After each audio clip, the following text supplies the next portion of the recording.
Good morning, all dear student of class 10 plus 2. Let's start the second part of our lesson, The Poet and Pancake. You saw Subbu always with the boss. आप हमेशा सुबू को boss के साथ देखते थे.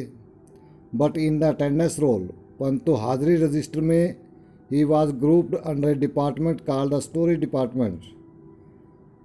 उन्हें कहानी विभाग के अंतर्गत रखा गया.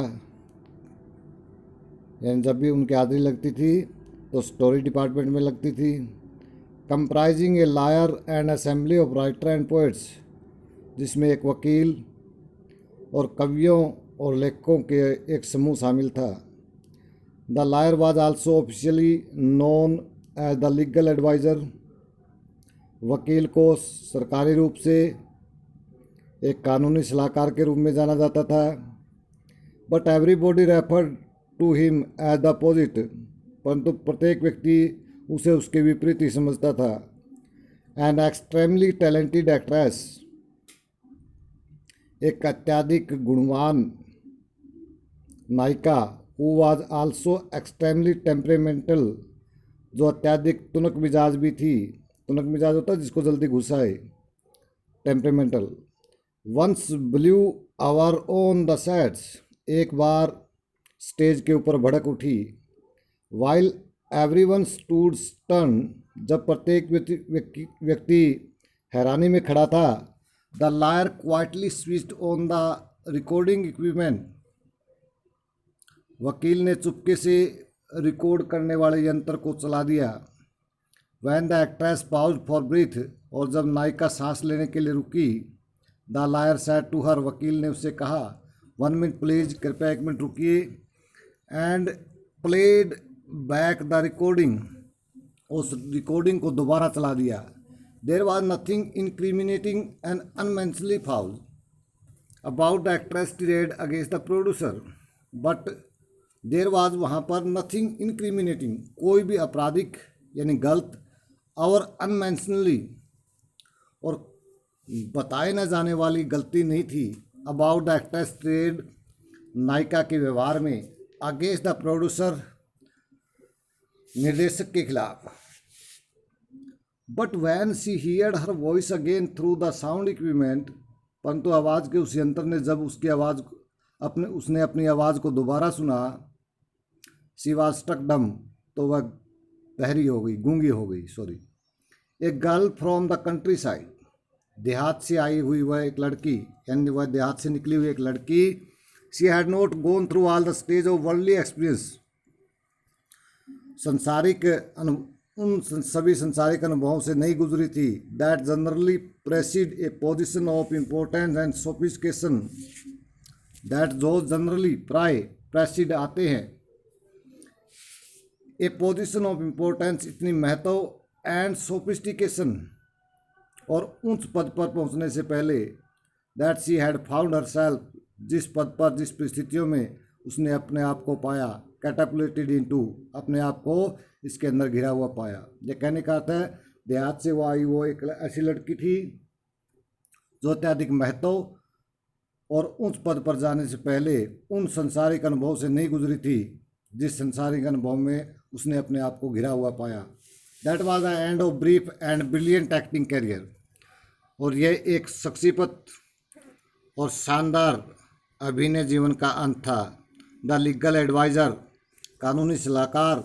Who was also a member of the story department, जो कहानी विभाग का एक सदस्य था. Had unwittingly brought about that sad and, उसने अनजाने में ही वह ब्रोट ले आया. अबाउट दैट सैड एंड, इस उदासीन अंत को.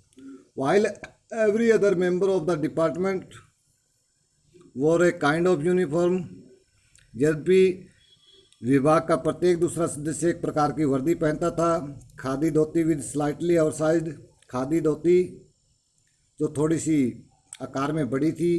एंड क्लोमजली टेलर्ड, और बेढंग रूप से सिली हुई वाइट खादी शर्ट और सफ़ेद रंग की खादी शर्ट थी. The legal adviser wore pant and tie, कानूनी सलाहकार पैंट और टाई पहनता था। And some time a coat, और कई बार एक कोट पहन लेता था। That look like a coat of mail, जो कोट एक डाकिए के कोट जैसा दिखाई देता। Often he looked alone and helpless, प्राय वह अकेला और असहाय दिखाई देता। A man of cold logic, एक ठंडे तर्कों वाला व्यक्ति। इन ए क्राउड ऑफ ड्रीमर्स, सपन लेने वालों की दुनिया में। ए न्यूट्रल मैन, एक तटस्थ व्यक्ति। In an assembly of Gandhiites and Khadiites, गांधीवादी और खादीवादियों की सभा के अंदर। Like so many of those who were close to the boss, उन अधिकतर लोगों की तरह जो बॉस के बिल्कुल नज़दीक रहते थे। He was allowed to produce a film, उसे भी एक फिल्म निर्माण करने की आज्ञा मिली। एंड दो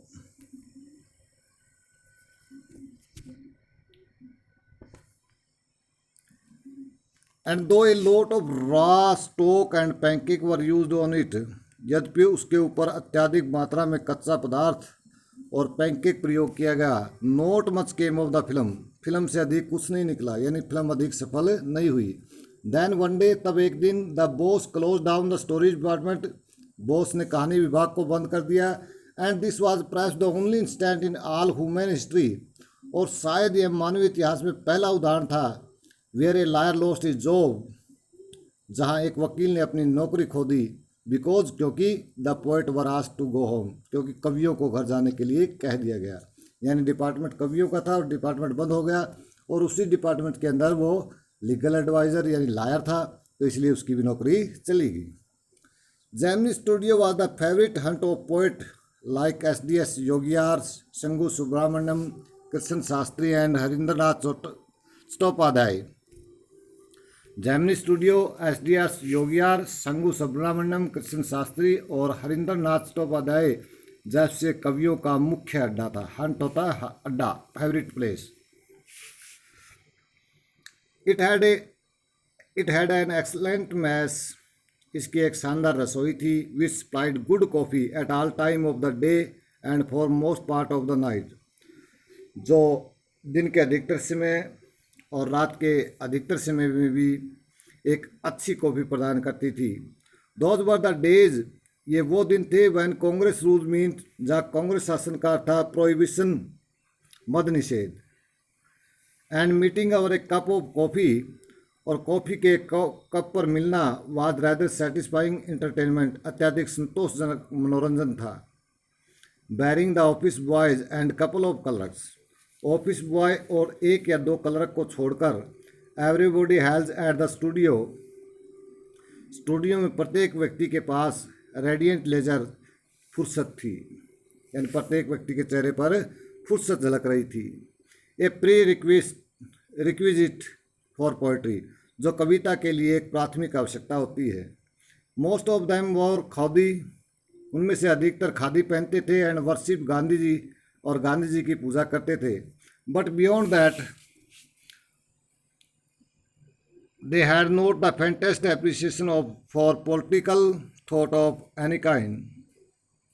बट बियॉन्ड दैट, परंतु इससे दूर, they had not the faintest appreciation, उन्हें हल्की सी भी समझ नहीं थी, फॉर पॉलिटिकल थॉट, राजनीतिक विचारों की, ऑफ एनी काइंड, किसी प्रकार के।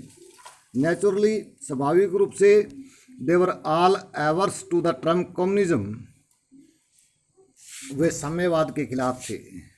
स्वाभाविक रूप से वे सभी साम्यवाद के खिलाफ थे। एक communist was a godless man, उनके अनुसार एक साम्यवादी व्यक्ति एक भगवान रहित, या हम कह सकते हैं नास्तिक व्यक्ति था। ही हैड नो फिलियल और कंजुगल लॉ, उसके पास फिलियल होता है अपने माता पिता से संबंधित, एंड कंजुगल शादी से प्राप्त साथी, अपने माता पिता या शादी से प्राप्त साथी के प्रति कोई प्रेम नहीं था। He had no compunction about killing his born parents और हिज चिल्ड्रन, और उनके अनुसार एक साम्यवादी व्यक्ति के अंदर अपने बच्चों या माता पिता को मारने में किसी प्रकार की गलानी घृणा नहीं थी। He was always out to cause, वह हमेशा तैयार रहता था। And spread unrest and violence, और हमेशा अव्यवस्था और हिंसा फैलाता था। Among innocent and ignorant people, मासूम और अज्ञानी लोगों में। Such notion which prevailed everywhere else in the South India at the time also. उस समय में इस प्रकार के विचार दक्षिण भारत के प्रत्येक दूसरी जगह पर फैले हुए थे। नेचुरली और स्वाभाविक रूप से floated about vaguely among the khadi clad poets of Gemini Studio. Khadi धारक जेमिनी स्टूडियो के इन कवियों में भी वो धुंधले रूप से आ रहे थे। नेचुरली स्वाभाविक रूप से फ्लोटेड ये विचार तैर रहे थे अबाउट वेगुली धुंधले रूप से among the khadi clad poets khadi पहनने वाले उन कवियों में ऑफ जेमिनी स्टूडियो के। Evidence of it was soon forthcoming, और इसका प्रमाण जल्दी ही आने वाला था। When Frank Buchman army moral rearmament army, जब फ्रैंक बुचमैन की moral rearmament army some 200 strong, लगभग कुछ 200 शक्तिशाली लोगों के साथ विजिटेड मद्रास में आई सम टाइम 1952, कभी 1952 में। They could not have found a warmer host in India than the Gemini studio, तो उन्हें भारत के अंदर जेमिनी स्टूडियो के अतिरिक्त और कोई भी गर्मजोशी से स्वागत करने वाला मेज़बान नहीं मिला। दे कुड नॉट हैव फाउंड, उन्हें नहीं मिला होगा, ए वार्मर होस्ट, गर्मजोशी से स्वागत करने वाला मेज़बान इन इंडिया, भारत में, दैन द जेमिनी स्टूडियो की अपेक्षा। Someone called the group an international circus, किसी ने उन्हें अंतर्राष्ट्रीय सर्कस का एक समूह बताया। They were not very good on the trapeze, वे करतबबाजियों में कलाबाजियों में अच्छे नहीं थे। And their acquaintance with animal was only at the dinner table, और उन पशुओं के साथ उनका परिचय केवल भोजन की मेज तक ही सीमित था। But they presented to play in most professional manner, परंतु उन्होंने 2 नाटक अत्याधिक व्यावसायिक ढंग से प्रस्तुत किए। दियर जोंथम वैली, उनका Jotham Valley and the forgotten factor ran several show in Madras, उनके जोंथम वैली और फॉरगॉटन फैक्टर नाटक के अनेक शो मद्रास में चले। And along with the other citizen of the city, और उसके साथ साथ ही शहर के दूसरे नागरिकों में भी। The Gemini family of 600 along with the other citizen of the city, शहर के दूसरे नागरिकों के साथ साथ द जेमिनी फैमिली ऑफ 600 सदस्यों के जेमिनी परिवार ने भी शादा प्लेज नाटकों को देखा, अवर एंड अवर अगेन, बार बार।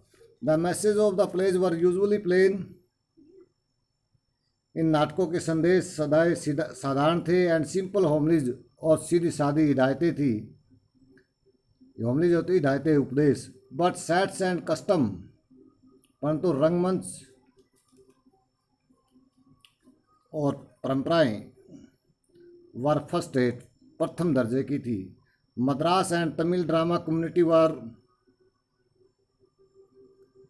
Terribly impressed, Madras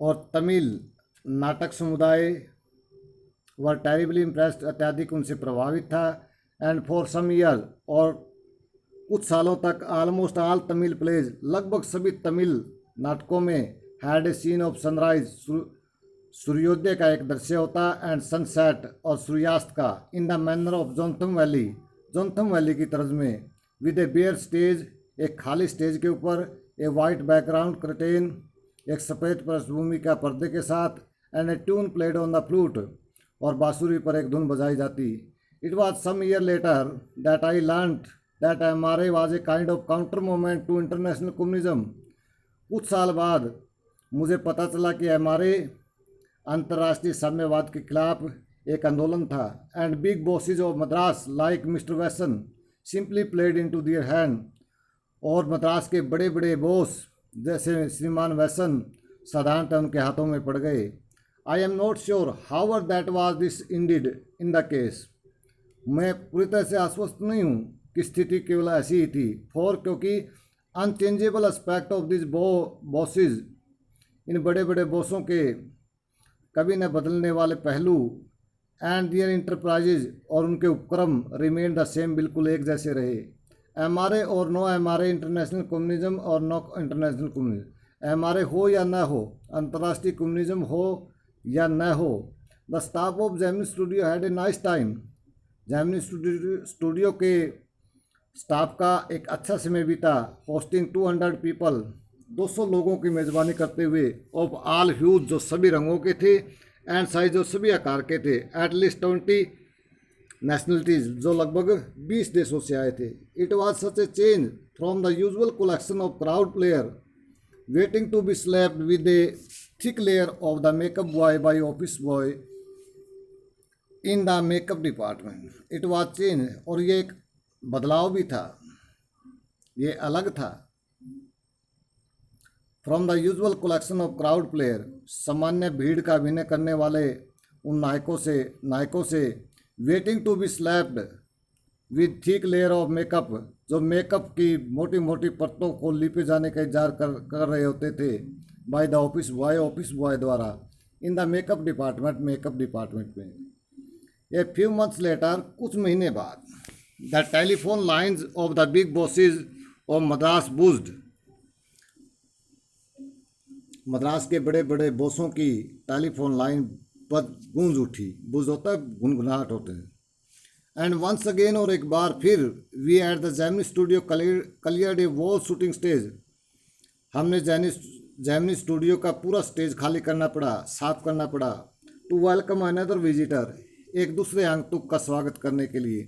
all they sad was that he was a poet from England, लोग कहते थे कि वो इंग्लैंड का एक कवि है। The only poet from England simple Gemini staff knew और heard of Wordsworth Tennyson, England के केवल एकमात्र कवि जिसके बारे में जेमिनी स्टूडियो ने सुना था वो थे वर्ड्सवर्थ या Tennyson. The more literate one new of Keats, शैली एंड बैरन, और जो ज़्यादा पढ़ा लिखा था वो कीट्स, शैली और बैरन के बारे में जानता था। एंड 1 or 2, और एक या दो व्यक्ति ने might have faintly come to know, शायद थोड़ा बहुत जाना होगा, of someone by the name of Eliot नाम के किसी कवि को। Who was the poet visiting the Gemini studio now, अब जेमिनी स्टूडियो में आने वाला कवि कौन था? He is not a poet, वह एक कवि नहीं है। ही इज़ एन एडिटर, वह एक संपादक है। That is why the boss is giving him a big reception, और इसी कारण बॉस उसके लिए इतना बड़ा स्वागत समारोह कर रहा है। Vasan was also editor of popular Tamil weekly Ananda Vikatan, Vasan भी तमिल में साप्ताहिक रूप से छपने वाली पत्रिका आनंद विकटन का संपादक था। He was not the editor of any of the non name of British publication in Madras, Madras में प्रकाशित होने वाले किसी भी प्रसिद्ध समाचार पत्र का वह संपादक नहीं था। That is those non eight the Gemini studio, जो संपादक जेमिनी स्टूडियो में जाने जाते थे।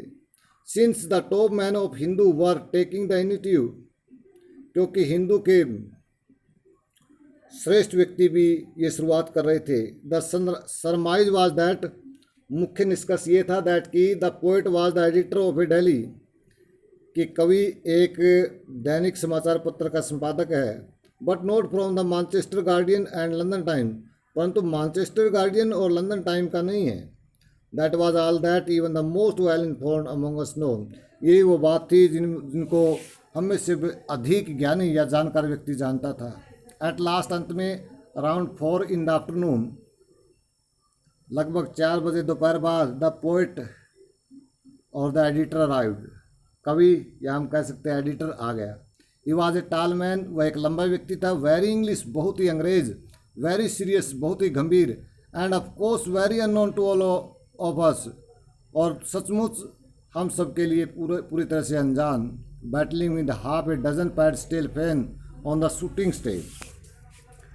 स्टेज पर वह लगभग आधा दर्जन आधारयुक्त पंखों से संघर्ष कर रहा था। The boss read out a long speech,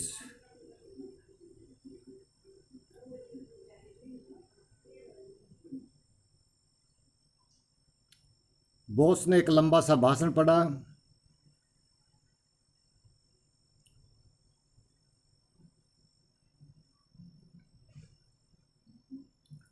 It was obvious that he too knew precious little about the poet. और ये बात सब स्पष्ट थी कि वह भी कवि के बारे में बहुत कम जानता था. The speech was all in the most general terms.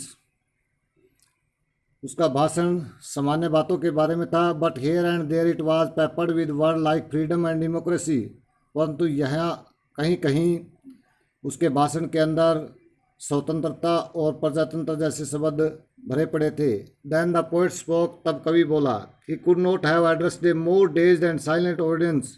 He could not have addressed. वह संबोधित न कर सका. A more dazed, अत्यधिक हैरान, and silent audience, और चुप मुख श्रोताओं को. No one knew. कोई नहीं जानता. What he was talking about. कि वह किस चीज़ के बारे में बातें कर रहा है. And his accent defeated any attempt to understand what he was saying. And his accent, और उसके लहजे ने डिफ्टेड हरा दिया. एनी अटैम्प्ट, प्रत्येक कोशिश को, टू अंडरस्टैंड, ये समझने की, व्हाट ही वाज सेइंग, कि वो क्या कह रहा है. यानी उसका लहजा ऐसा था कि प्रत्येक कोशिश हम जो भी करते कि वो क्या कह रहा है, हम हार जाते. The whole thing lasted about an hour. सारी चीज़ 1 घंटे तक चली. Then the poet left. तब कवि चला गया. And we all dispersed in utter bafflement. और हम भी अत्यधिक हैरान होकर चले गए. What are we doing.